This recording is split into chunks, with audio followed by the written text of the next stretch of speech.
Hi Shiva. Evening నా birthday party ఉంది, రావచ్చు కదా? Birthday party? ఇప్పుడు ఎన్ని కష్టం స్వప్న. అందరూ వస్తున్నారు, నువ్వు కూడా రావచ్చు కదా ప్లీజ్. ఏమో నాకైతే ఇంట్రెస్ట్ లేదు. ప్లీజ్ శివ, రావచ్చు కదా ప్లీజ్ ప్లీజ్. చెప్తే అర్థం కావట్లేదా? పార్టీలు చేసుకునే టైమా ఇది?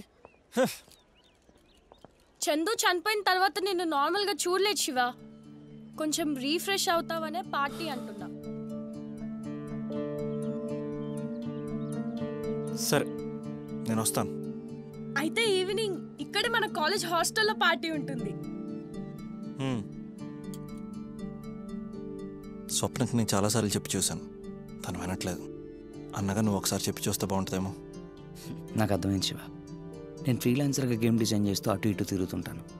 నాన్న కూడా బిజినెస్ పని మీద క్యాంప్ వెళ్తూ ఉంటాను. దానివల్ల ఇదంతా నేను చెప్పి చూస్తాను. మా మదర్ చనిపోయిన తర్వాత డిప్రెషన్లో ఉంటూనే తన మెడికల్ సీట్ సంపాదించింది. తన గోల్స్ తనకు గుర్తు చేస్తే సెట్ అయిపోతుంది. ఓకే, ఫుల్ మీల్స్ అంటే ఒక మీల్స్ ఒక ఫుల్ తీసుకుంటావు. నీకు అవసరం అవ్వ ఇదంతా? మెడికల్ లీవ్ కావాలా ఏమన్నా? మేడం, ఇప్పటి వరకు మన లిస్టులో ఉన్న 60% ఇళ్లలో వెతకడం జరిగింది, కానీ ఎవరింట్లో యాంటీ కలెక్షన్ లేదు మేడం. బాగా చూసారా? చూసాం మేడం, బట్ మన విజిట్తో స్టూడెంట్స్ అండ్ పేరెంట్స్ బాగా ప్యానిక్ అవుతున్నారు. అవని శ్రీకర్, ఆ మాత్రం ప్రెషర్ ఉంటేనే కిల్లర్ పానిక్ అయి దొరికే ఛాన్సెస్ ఉన్నాయి. సెర్చ్ ఇలానే కంటిన్యూ చేయండి. Okay madam. మనం రాడ్ అనుకున్న దాని వెనుక ఇంత చరిత్ర ఉందా శ్రీకర్?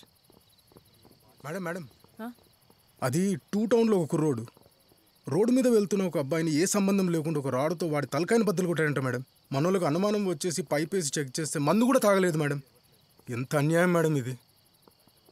నువ్వు గమనించావా కోకయ్య, 2006కు ముందు మనం ఎలాంటి క్రైమ్స్ వినేవాళ్ళం? పాత కక్షల వల్ల ఒకరినొకరు చంపుకోవడం, పొలాల గట్ల గురించి చంపుకోవడం, పిక్ పాకెటింగ్, ఫ్యాక్షన్ కక్షలు ఇలాంటివే వినేవాళ్ళం. 2006 తర్వాత ప్రపంచంలోనే కొత్త కొత్త మార్పులొచ్చాయి. సెల్ ఫోన్స్ అని, ఇంటర్నెట్ అని, మెల్లమెల్లగా అడిక్టివ్ యాప్స్ వల్ల న్యూ కైండ్ ఆఫ్ క్రైమ్స్ కూడా వచ్చాయి. ఇంటర్నెట్లో న్యూడ్ ఫొటోస్ అప్లోడ్ చేసినందుకు సూసైడ్ చేసుకుని చనిపోవడం, ఆన్లైన్లో ఫేక్ రూమర్స్ స్ప్రెడ్ చేసినందుకు కోపంతో వచ్చి చంపడం, బ్లాక్మెయిలింగ్. దీనంతటికీ కారణం ఏమనుకుంటున్నావు కోకయ్య? ఫోన్లా మేడం? ఒక్క ఫోనే కాదు, 2007 తర్వాత మనిషిని బలహీనపరిచేవి చాలానే వచ్చాయి. ప్రతి ఒక్కడి చేతికి మత్తొచ్చింది, ఫోన్ వచ్చింది, టెక్నాలజీ దగ్గరైంది. చివరికి మనిషి వాటి కంట్రోల్లోకి వెళ్ళి ఓవర్ రియాక్ట్ అవుతూ వాణ్ణి వాడే మర్చిపోయి విచిత్రమైన క్రైమ్స్ చేస్తున్నాడు.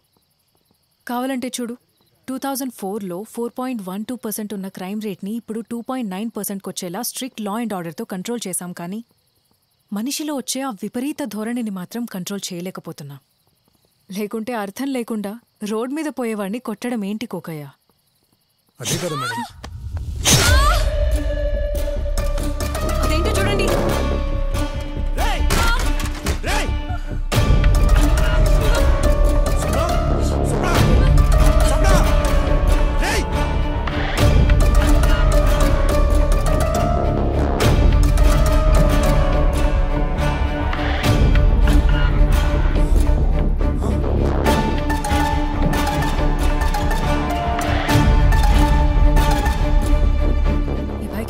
శ్రీకర్, ఖచ్చితంగా వీడికి ఇన్సిడెంట్ తో సంబంధం ఉంటుంది. Okay madam. మేడం ఒకసారి నెంబర్ ఫాలో అప్ చేయండి. ఎవరో పడున్నారు మేడం.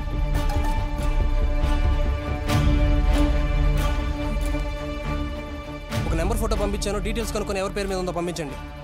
ఆ చార్జెస్ నెంబర్ కూడా పంపించాను, ఒకసారి చూడండి. మేడం మేడం మేడం, ఆ విశ్వేష్ చెప్పిన హాతిగాడ్ ఆయుధంలో 2వ భాగం ఇక్కడుంది మేడం. ఆ 2 భాగాలు కలిస్తేనే ఈ వస్తువు పూర్తవుతుంది.